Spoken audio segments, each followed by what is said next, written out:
अस्सलाम वालेकुम नाज़रीन, आज हम बात करेंगे हमारे माशरे के उस गलीज़ काम के बारे में जिसकी वजह से हम एक कौम की बजाय लोगों का हजूम बनकर रह गए हैं।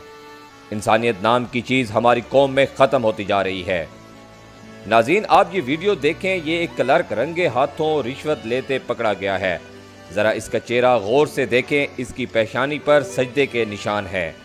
न जाने कैसी हैं ये नमाजें, कैसी इबादतें हैं जिनका असर ही नहीं हो रहा। या हमने दीन को अपनी चोरी की ढाल बना दिया है, या हम इन करप्शन के पैसों को हलाल समझ बैठे हैं।